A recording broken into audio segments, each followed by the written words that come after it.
everyone. Welcome back to another episode of the Discovery Pod with Eve.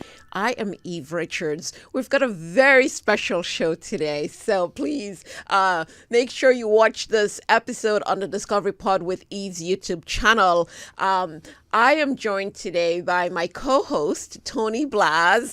Tony, welcome back. I want to know, what have you been working on? I've seen all of your posts on Instagram. It's like every day you are working on a new project. Like, oh my God, congratulations. Thank you. Well, I just love acting, so it's just great to be able to be out there doing it again. And, so I just wrapped a film this weekend about a landlord who gets a little handsy with one of the tenants. Oh my gosh! And I'm starting a new film next week. Oh, fantastic, so. Tony! That's incredible. This episode is going to air in February, but I cannot help but go back to the fires that totally, just affected our community. So many people out there, wishing them safe. How are you guys doing? Are you okay? Well, we're doing okay. Most of the fire had been on the, the beach side coming up through the hills. But being in the valley, we were okay. But yesterday there was a big fire that erupted out near Lake Castaic in the north part of the city, and that's where my parents live. Oh my goodness. So, how are they doing? Did it affect them or? So far they're okay. They mostly stay in the house anyway, so they just continue to do that. Wow. But, I am so sorry. I was just, before we came on camera, I think I was telling you and Tony, how Tony Sweet, that this really affected me in ways that I didn't know. And it's just so sad to see how so many people have lost their homes. Again, from all of us here on the Discovery Pod with Eve, we wish you, stay safe, be strong, and we're sending all of our wishes to you during such a very difficult time, and to our community as well. So, Tony, we're wrapping up season 2. It's been a fantastic season. I am so grateful for all the wonderful guests who came on the show, to all the co-hosts, including you, Tony. You started the season with me. Then there was Tess, there was Mandy Faison, there was Tyrone, and then Alicia Hampton, and then, of course, Melissa Neese Smith. Want to thank all of them, including Tony Sweet over there, who's been working tirelessly with his team behind the cameras to bring all of those episodes to life. And of course, Roger Neal, who's not in the studio today. He is zooming in, who co-produces the show with me, and he's also my publicist. I thank him for all the hard work. We've actually extended. We're supposed to end the season a while back, but added some more episodes as well. So, Tony, go ahead and... Okay, well, I'm very excited to interview the host of a podcast. Eve is a British actress, model, philanthropist, producer, based in Beverly Hills, California. She was born in London, raised in Africa, Boston, and Manhattan. She developed a passion for acting, advocacy, and global impact, drawing inspiration from her mother, who was a judge. And hopefully by now, if you've watched the show, you know who I'm talking about. We did a little bit of this in the first season when someone was not able to come in right on time. So we talked about Eve before, but I really wanted to take a deep dive and let you know who the host is and how amazingly special she is. So if that one was all about Eve, this is all about Eve 2, the sequel. So just to give a little background for anyone who doesn't know, Eve's early career included roles at American Express and Macy's Advertising, which shaped her creative and business approach. She actively participates in philanthropic work with organizations like Dress for Success and Mommy's Heart Foundation, supporting women, senior citizens like me, and communities in need. Eve prioritizes well-being, enjoys traveling, and is committed to making a lasting, positive impact through her work and personal endeavors. And I can say personally, she's had a very positive impact on my life. And I'm so, so happy to have met her. Thank you. Thank you. That's so kind of you.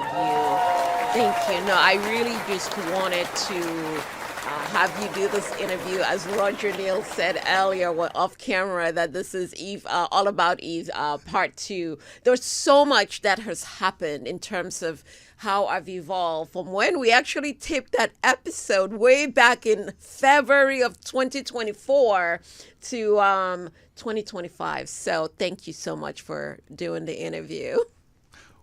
So let's start with acting. What initially drew you to acting, and how has your journey in the entertainment industry evolved over time? Wow. Acting is a journey. I started acting when I was a kid because growing up, I have a younger brother in Tang, but I'm a lot older, by maybe 10 years older than him. So I would say from the time I was a kid, my parents were very, very strict. More so my father, he wanted me to be an attorney. And I didn't have a lot of friends growing up. When I came home from school, I would always read books. I wasn't watching TV or doing the things that kids would do. I think it's because, again, of my parents' background. And acting for me was a way to escape and be in my own reality world where I could dream about a different universe. And so my mom decided to get me into high school plays, and I started doing some, acting. So when I was very young, in terms of the journey, as you know, it's a journey. As an actor, as a human being, we're constantly evolving. I look at some of my earlier work, I'm like, oh my gosh, I can't believe I did that. So I train with a coach because acting is not something you do by yourself. You have to collaborate with others. But I've been very fortunate to have had some good roles. I'm still out there auditioning like everyone else. It's a game. It's a numbers game. It's almost like being in sales where you constantly apply. Some you get and some you don't get. But I don't take it personal. So I'm constantly evolving. It's a journey. And I just want to keep getting better. So you said that you're going to be leaving for Texas tomorrow?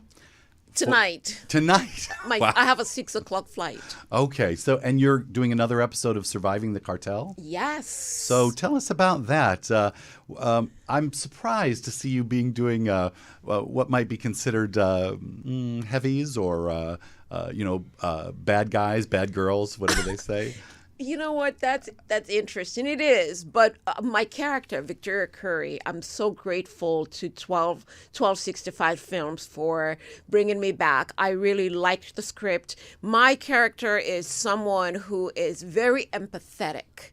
My sister, Heavenly, who is one of the leads on the show, during season 1, she dealt with a lot of loss, which is what all of us do. So she was married to one of the leads on the show who plays he's Frank. So Heavenly was married.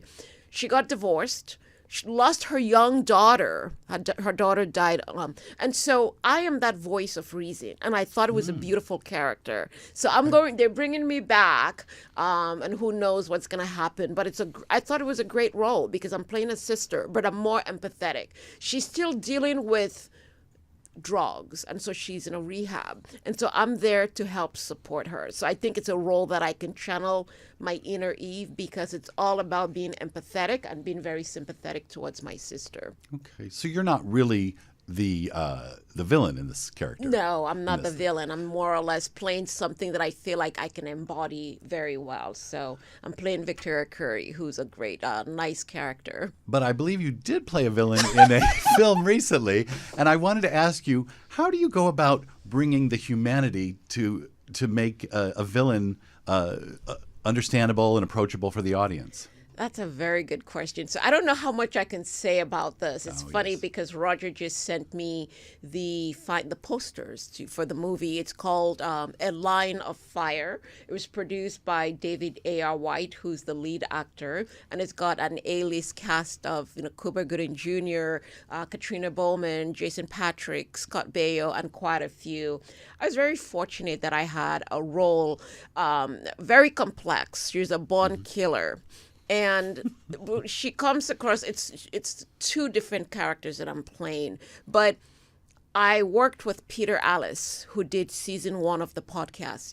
I was in an acting school, ZA studio, and I trained with Peter, and there's another co-founder, Rob Zimmerman. And even though I'm no longer part of the ZA community, I trained with Peter. And so we spent about 2 weeks every day. Peter, who's so dedicated, and I've got to thank Peter Alice. He was so dedicated. He would come to my house at the time. He lives in LA now, but he was living in San Francisco, and he was in LA. He would come to my house at 6:30 a.m. so we could get ready. We could prepare for this, get me ready for the scene. Oh, I remember interviewing him. In fact, that's why we did All About Eve 1, because he was caught in an airport. He was flying into LAX, and there was very heavy storms, or it was windy, and then he was rerouted to Burbank, and we couldn't do the full episode with him. So just to close up this thing on the acting, with over 30 independent films under your belt, how do you select your roles, and what excites you about a new project? Wow. So how do I select my roles? I think now, because, acting is like anything else, it's like a platform. So I have a platform. I'm very, very fortunate that I engage with followers on social media, and I have a huge social media presence. Because of that, and I've also been very fortunate to have done graced quite a few magazine covers. I select roles that I think I can. Acting is real life. And I want to select something that I feel like I can go, do not act, but be be the character rather than be the actor. So I select roles that I think sort of like represent the core, who I am. Although A Line of Fire was a little bit different, but I liked it because this was a character who was narcissistic, but very powerful. So I love powerful roles, because I think working for corporate America, working for American Express, Macy's West, and having parents who were attorneys, a judge, there's something about playing those characters about women who are very successful, women who overcome struggles, because I'm all about female empowerment. I had a role that I really liked last year. I played a CEO, Rose, and she was quite a difficult person. So I kind of like those roles as well. It brings out the other side of me, which I don't get to tap into. Well, I know empowerment for women is very important to you, both in your philanthropy and advocacy. And I wanted to know what inspired you to get involved with organizations like Dress for Success and Mommy's Heart Foundation. Wow. Dress for Success is not in LA, but they have it in San Francisco. And I was part of that organization for so many years. I used to live in San Francisco. My mom when I was young, always told my brother and Tang and I that you guys have a good life. There are a lot of people out there struggling. And my mom always said, it's so important to help others. It doesn't have to be financial, but you can help people by donating clothes. And so I read Dress for Success mission statement, which was all about empowering women to have tools to succeed in life and in their professional lives. I just liked what the company as a whole, the organization represented, and I wanted to volunteer for them as a stylist. It was so empowering when I worked there, dressing women coming from all of these various communities and seeing how they were transformed from just someone who came from the streets to a corporate-looking person. That made me a better person. And I made it a mission that I wanted to help anywhere I can with various organizations. It's so empowering. There was another organization that I was involved with last year called I Did Something Good Today. It's supporting senior citizens as well.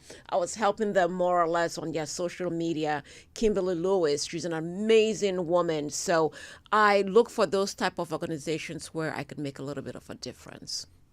Now, how do you balance the demanding entertainment career with advocacy and philanthropy?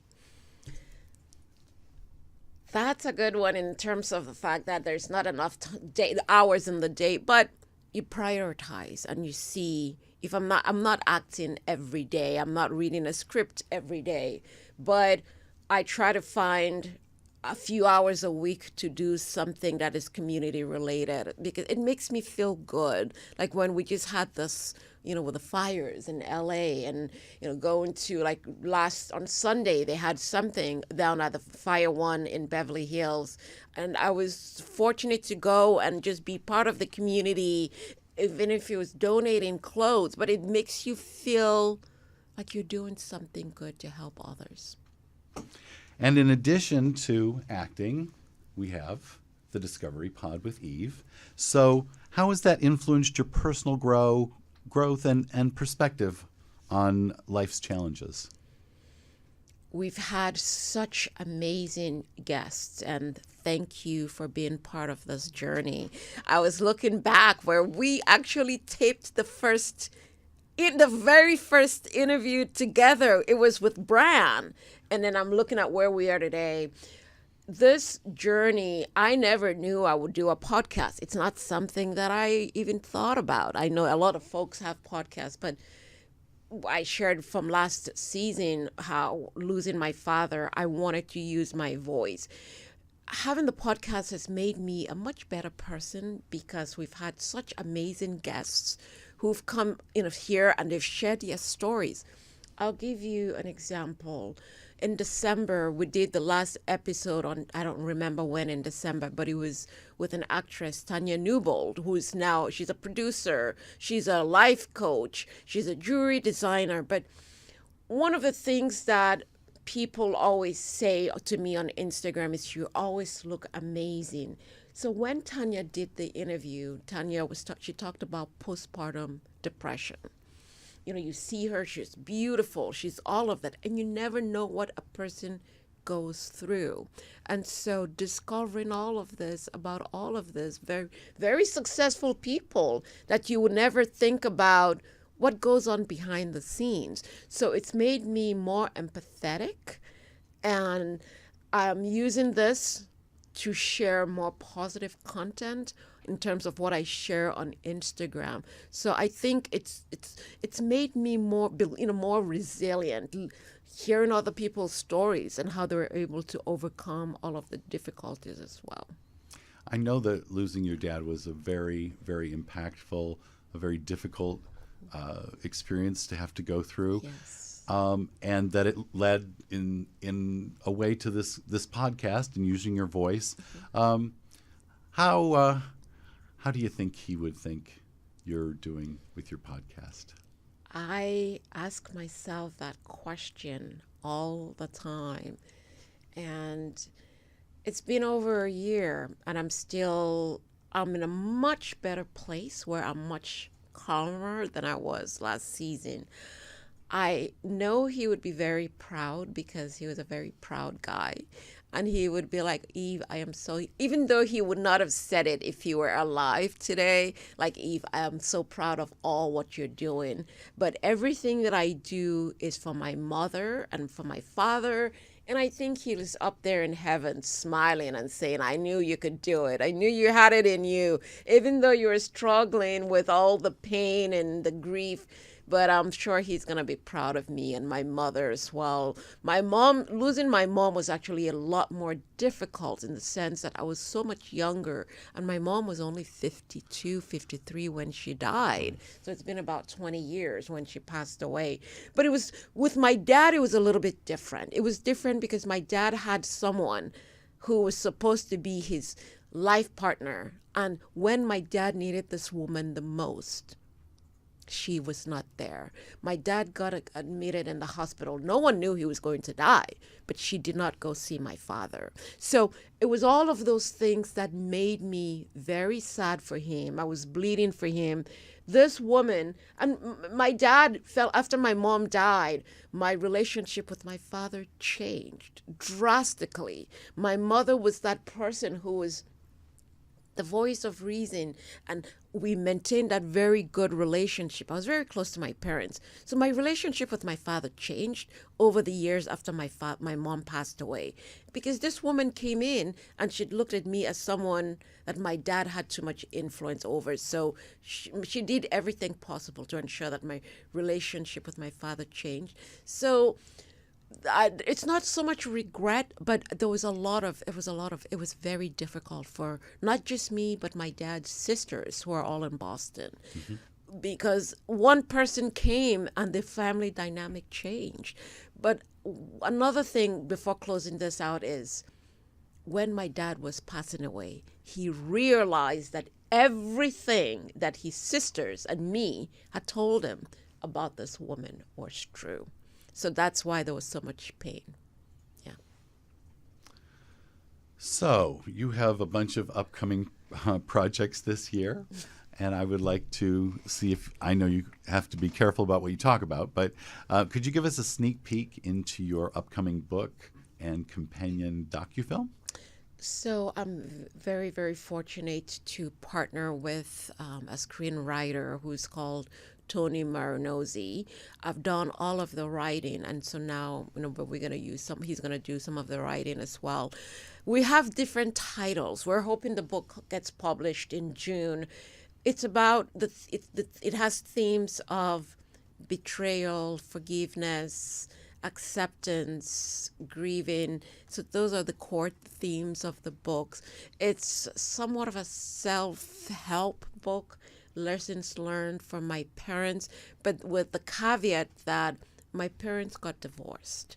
My parents were very, very successful. They ended up with two losers, two people who wanted to be with them because of all what they could afford from a financial perspective. And so it's looking at their lives and how both of them passed away alone. My mom died alone in London. My father passed away alone.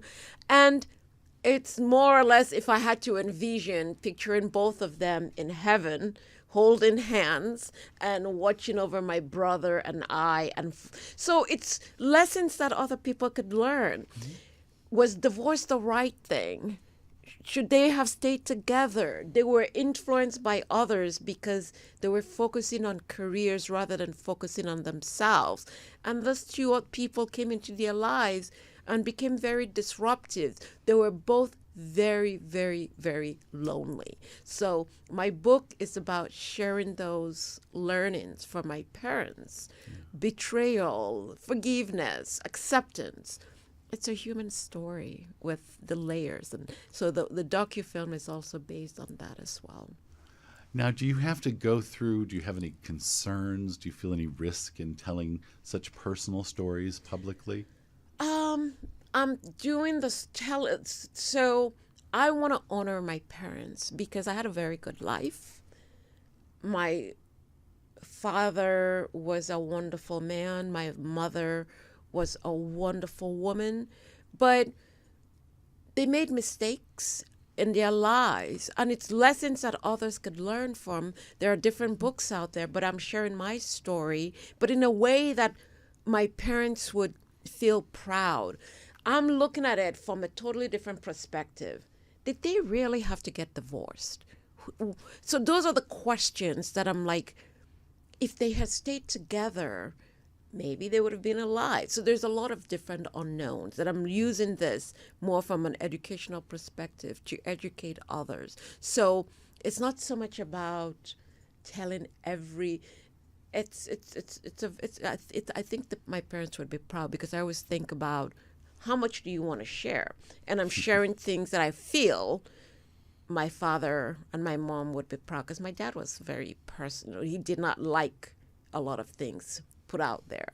So I have to be very cautious with what I say as well. Mm-hmm. Mm-hmm.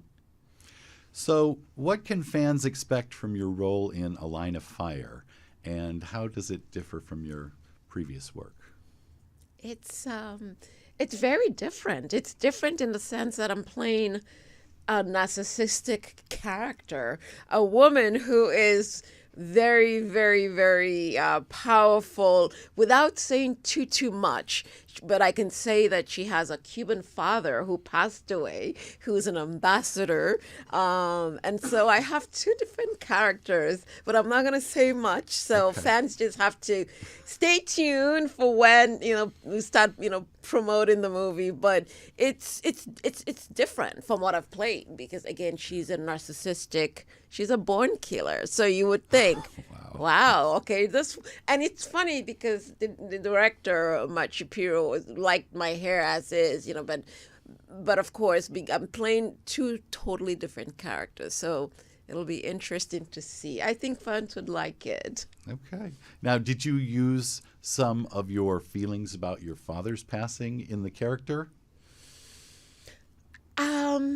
There was a little bit of that because when you think about someone who is a born killer, there's a reason why they became a killer, right? Mm-hmm, yeah. Her father, who was an ambassador, got killed, and so she could have become a killer because she was trying to get back at the people who killed her father.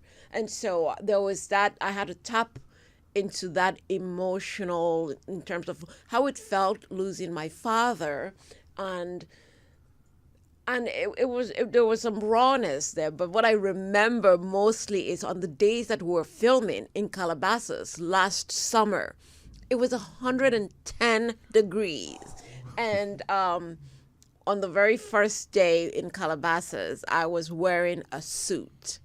I mean, a black suit, and it was 110, and you couldn't turn on the AC because of the sound. And so here I am all buttoned up, and I'm wearing a something that's like a turtleneck. Oh my goodness, it was hot, and I wasn't relaxed. And the director kept saying, "Okay, you gotta relax, you gotta relax." So we kept doing a few takes because I was just more or less just hot. But then the next day we did it in Woodland Hills as well. Also hot, I'm guessing. Very hot, and it was outdoors.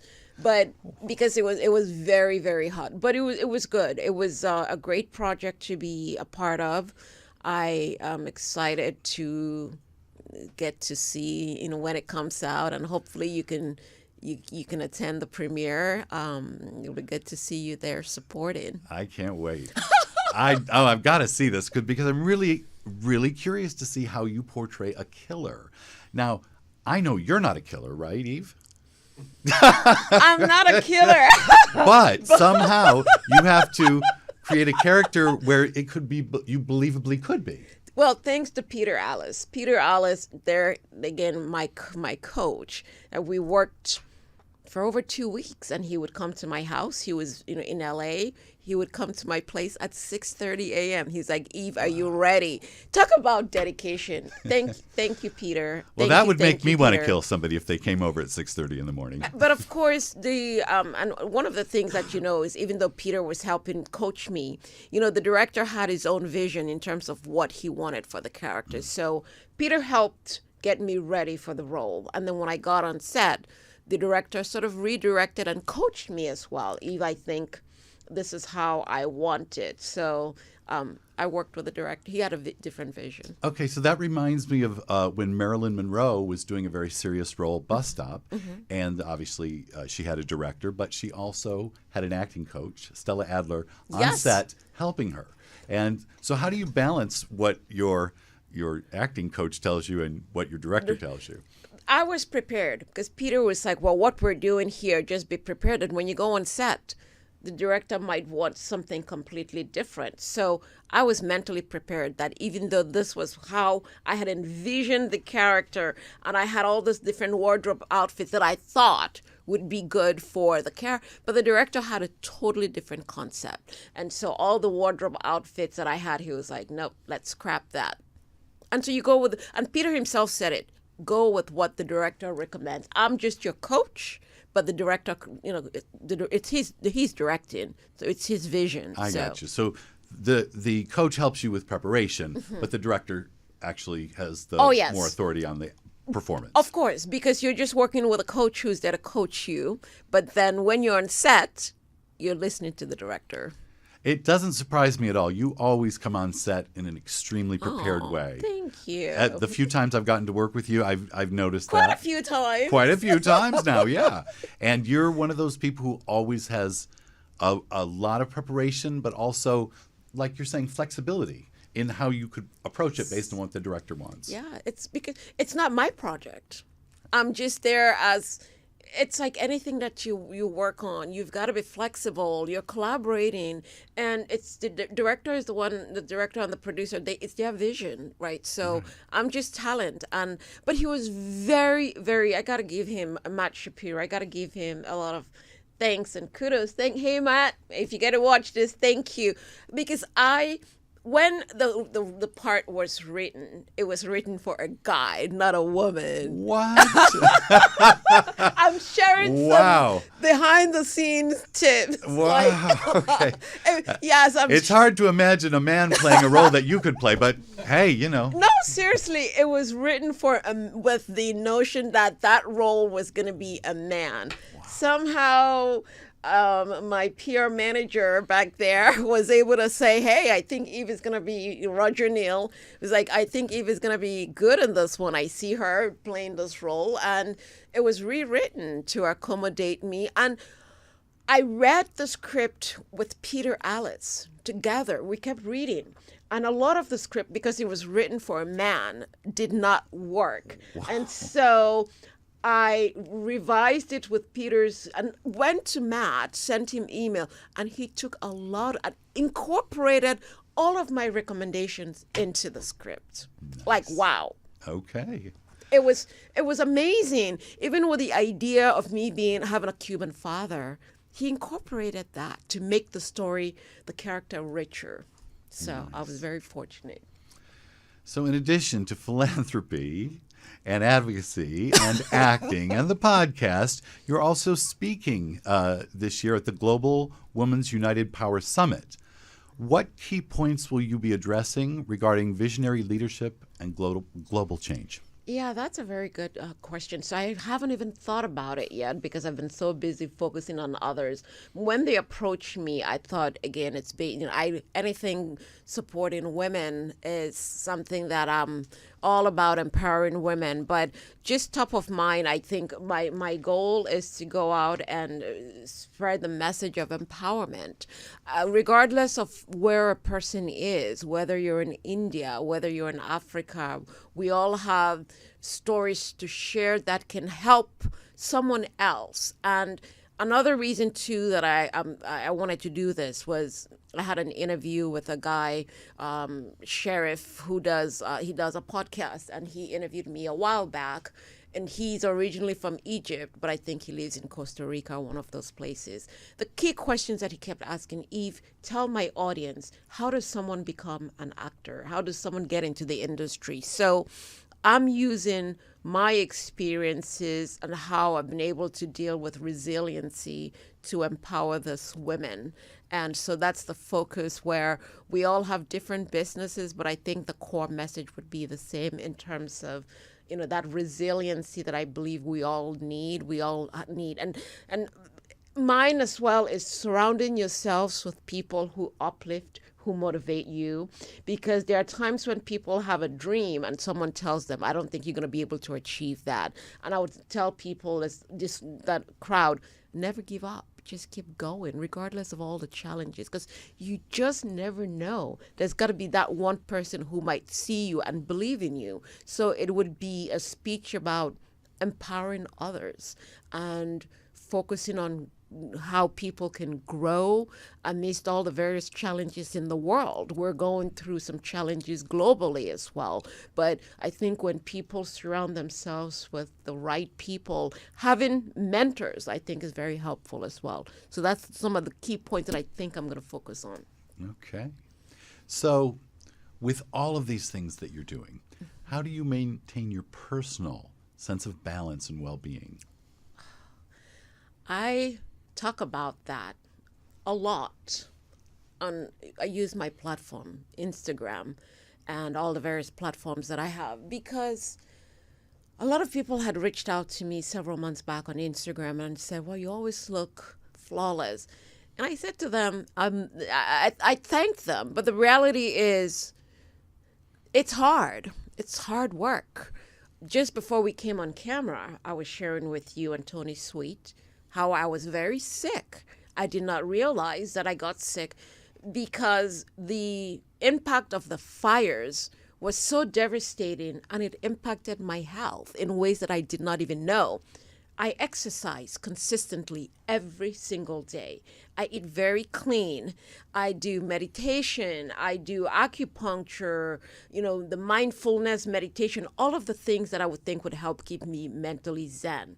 But yet, I had my blood pressure spiked, which was the first time in my lifetime. And it was very disconcerting. And so I tried to put it out there to the folks who are following me on my various platforms that my focus is I'm not telling people what to do, but I share based on my experiences that it's all about trying to balance. When I take a few days off, and I took some time off after the fires from Instagram, I could not post. I couldn't think of what to post. I was in such a heavy place. So it's realizing when you're in that place that you need to take a step back, because it's always going to be there, right? Fame, whatever it is that a person is going after, it's always going to be there. So I always try to know when my body is telling me to take a step back. And I would take a step back from posting on social media. I would not even look on social media for 2-3 days to help my mental space. I'm not saying anything is wrong, but it's understanding when I need to take a step back. Yeah. So I have to prioritize exercise, the clean eating, and it's something I have to do consistently, because once I go off, like the other day when I had pasta and I was like, okay, it's so good, and then I wanted dessert. And I was like, the next day I was like, okay, I'm not doing a smoothie for breakfast. So did they ever figure out what caused the spike in blood pressure? It was stress related. It was stress related, and the doctor said my sodium, I had low salt. And I knew it because I flew back to LA on the 8th. And as I shared with you before we came on air, that I don't get to watch the news as much. Again, I try to protect my mental space. And I was totally oblivious to the fires in LA. So I think it was a combination of being in shock because I saw the fires while I was landing at LAX, and I got home. I had been with family for 3 weeks, coming back to LA, and I'm alone. My mind started going crazy. Like, what about if something happened to me? I just couldn't handle it because every family member was like, oh my God, Eve, you need to get out. And so it became overwhelming. So that's what happened. And the body stress has a way of manifesting itself in many ways. So, yeah. So it got your attention. It did. Now, it did. If you had low sodium, does that mean you're eating too healthy? Tony, you're so funny. First of all, everyone listening should know that Tony here has lost over 90 pounds. I know he's interviewing me, but Tony's journey is also very, very, very inspirational. So it's not just about me. We're sharing Tony's weight loss journey, which we've talked about on various episodes. So he is, fantastic. And I am inspired by his journey as well. Well, thank you, because you're the one that inspired me. We're doing a film together, a feature film in Sweden, and we're having a romantic kind of interest. I think I can say that much. Yes. But no more than that, because very NDA and all of that. NDAs and all that. But I really felt like when I was 90 pounds heavier, I just didn't feel believable in that role. You are so young and beautiful, and I was just like, I was feeling old. No, you, Tony, I think you're very hard on yourself. Even when you were 90 pounds heavier, from what I know, you've always been very energetic because you're so personable, you're so likable that it's so infectious. So I did not see that. Like, it was believable. But again, it's such an incredible journey. I'm just amazed. And thank you for sharing, like, your weight loss journey. And, if you could share with folks what you did to lose. Well, I went on Wegovy, and I took part in some hormone replacement therapy. Wow. Because my testosterone was low in late life. So the combination of those two things, plus Weight Watchers, which has been there for me since the beginning. Incredible. And then, of course, exercising. So you're exercising consistently now. Yes. Ooh, so I see Tony. Are we getting to that time? Okay, well, I got to ask you the final question, right? If you could have dinner with any 3 people, past or present, who would that be and why? A lot of guests here have talked about Oprah Winfrey. I've got to say Oprah Winfrey because of all the work she does. She's a global icon. She's so inspirational, her journey from Baltimore. Queen Elizabeth would have been someone that if I could have an opportunity to have dinner with. And a lot of guests have talked about Queen Elizabeth as well. And, the third person, and I mentioned her during season 1, was Malala, the girl from Afghanistan, Malala, but not Afghanistan. I don't remember. Malala something.